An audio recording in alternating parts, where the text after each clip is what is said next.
جناب ابو بکر پاک کی زندگی پر انگلی اٹھانے والوں، اگر ابو بکر صدیق کی شان کم ہوتی، 1500 سال سے مصطفیٰ نے اپنے پہلو میں سلایا ہوا ہے، کس کی مجال ہے؟ جو مصطفیٰ کریم جن کا ہم کلمہ پڑھتے ہیں، 1500 سال سے آقا کریم نے اپنے پہلو میں سلا رکھا ہے۔ فرمایا عائشہ بیٹی میری وصیت یہ ہے، جب میرا دنیا سے انتقال ہو جائے زبردستی نہ کرنا، روضہ رسول صلی اللہ علیہ وسلم کے باہر جا کر میری جسد کو رکھ دینا، میری میت کو رکھنا، اور یہ کہنا آقا آپ کا غلام ملنے کے لیے آیا ہے، اندر سے اجازت مل گئی تو مجھے دفن کر دینا ورنہ نہ کرنا۔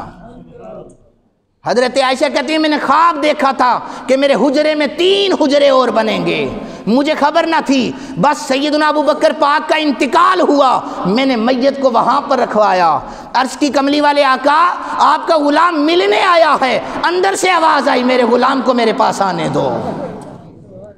جس کے لیے گنبد خضرا کا دروازہ کھل جائے لوگوں ہم اسے اپنی زبان میں سیدنا ابو بکر صدیق رضی اللہ تعالیٰ عنہ کہتے ہیں۔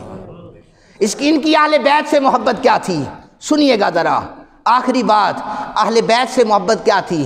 یہ تفرقہ اور یہ جو اختلافات ہیں یہ لوگوں نے ڈالے ہیں کہ اہل بیت کا صحابہ سے تعلق نہیں ہے۔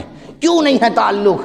مدینہ طیبہ کی گلیاں تھیں اور جناب ابو بکر صدیق کا گزر ہو رہا تھا، سامنے امام حسن علیہ السلام بیٹھے تھے، دوڑ کر حضرت ابو بکر صدیق نے انہیں اٹھایا، اپنے کندھوں پر رکھ لیا، اور مدینہ طیبہ کی گلیوں میں آواز لگا کر جناب ابو بکر یہ چل رہے تھے، لوگوں جس نے محمد مصطفیٰ کی تصویر دیکھنی ہے وہ حسن مجتبیٰ کو دیکھے، محمد کی تصویر نظر آ جائے گی۔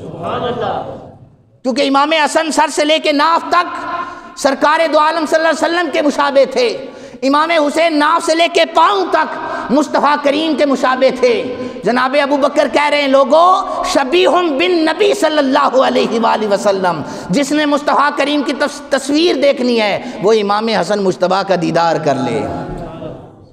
اور پھر مذاق میں کہہ رہے ہیں علی بیٹا تو تیرا ہے لیکن بالکل محمد عربی صلی اللہ علیہ وسلم پر ہے۔ صحابہ کرام کے آپس میں محبتیں تھیں، ان کے آپس میں پیار تھے۔ یہ ساری چیزیں بیان کرنے کا مقصد یہ ہے اللہ تعالیٰ ہمیں ان کی زندگیوں سے اخلاق لینے کی توفیق عطا فرمائے، اللہ تعالیٰ ہمیں ان کی زندگیوں سے ادب لینے کی توفیق عطا فرمائے۔